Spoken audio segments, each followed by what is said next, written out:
Mahmud bin Basuki bin Parjo bin Sosro, Fatimah binti Firman bin Alimin bin Nasirin. Kebanyakan dari kita biasanya hanya mampu menghafal nasab atau silsilah keluarga kita sampai kakek atau sampai kakek buyut doang. Hal ini berbeda dengan orang Arab di masa lalu yang sangat membanggakan silsilah keluarga mereka. Mereka mampu menghafal nasab atau silsilah keluarga mereka sampai kakek nenek moyang mereka yang bernama Adnan. Siapa Adnan ini? Adnan adalah nenek moyang Nabi Muhammad yang ke-21. Bahkan seorang sejarawan yang bernama Imam Ibnu Hisham mampu menyebutkan nasab Rasulullah SAW secara lengkap sampai Nabi Adam alaihissalam. Berikut ini adalah nasab Nabi Muhammad sampai Nabi Adam.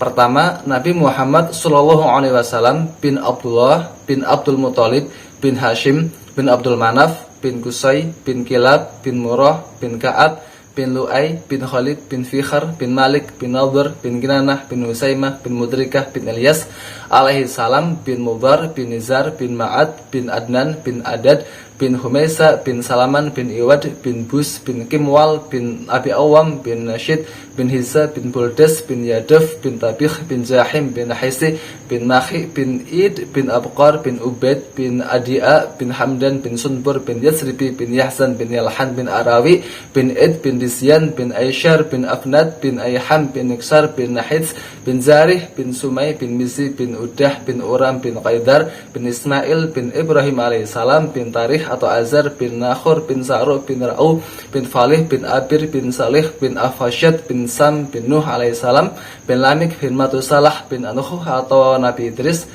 bin Yarid bin Makhlail bin Qainan bin Anusyah bin Sis alaihissalam bin Nabi Adam alaihissalam, manusia pertama. Dari silsilah Nabi di atas, para ulama dan ahli sejarah berbeda pendapat tentang nasab Rasulullah setelah Adnan sampai Nabi Adam. Kenapa? Karena silsilah Rasulullah yang disepakati oleh para ulama hanya mulai dari Abdullah, yaitu bapak Nabi Muhammad, sampai Adnan saja. Sedangkan silsilah dari Adnan sampai Nabi Adam, sampai ke atas sampai Nabi Adam, para ulama berbeda pendapat. Syekh Dr. Muhammad Said Ramdan Al-Buti mengomentari hal ini dengan mengatakan, amma ma faqal dzalika fa mukhtalafun fih la yu'tamadu alaihi fi syai'in ghairu anna mimma la khilafa fih ana Adnan min waladi Ismail Nabilah ibn Ibrahim Khalillah alaihi wassalatu wassalam.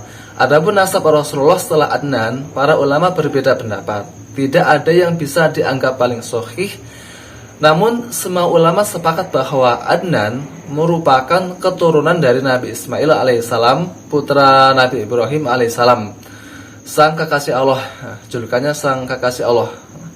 Memang terjadi banyak perbedaan pendapat mengenai nasab Rasulullah dari Adnan ke atas sampai Nabi Adam. Beberapa ahli bahkan mengatakan tidak ditemukan seorang pun yang mengetahui hal ini. Salah satu yang berpendapat demikian adalah Sayyidina Urwah bin Zubair bin Awam. Beliau berkata, ma wajadna man ya'rafu ma wara'addan. Kami tidak menemukan seorang pun yang secara pasti mengetahui nasab Rasulullah setelah Adnan.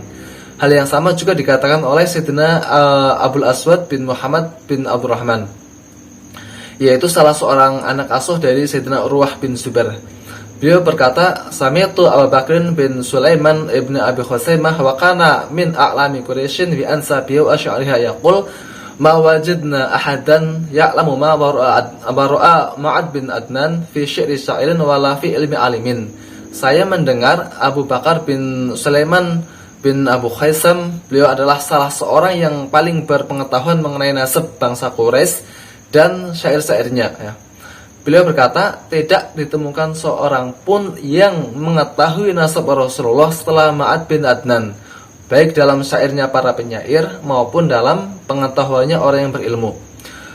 Terlepas dari perbedaan pendapat tentang nasab Nabi setelah Adnan sampai ke atas, ya, sampai Nabi Adam, itu tidak masalah. Kenapa? Karena kita tidak dituntut percaya terhadap silsilah Nabi sampai silsilah Nabi sampai Nabi Adam tersebut, ya. Kenapa? Karena bukan rukun iman. Yang wajib kita percaya adalah kenabian Nabi Muhammad dan ajaran yang dibawanya, yang termuat dalam Al-Quran dan As-Sunnah. Itu aja. mengenai sejarah tentang nasab dan sebagainya, itu bukan rukun iman sehingga kita tidak dituntut untuk percaya.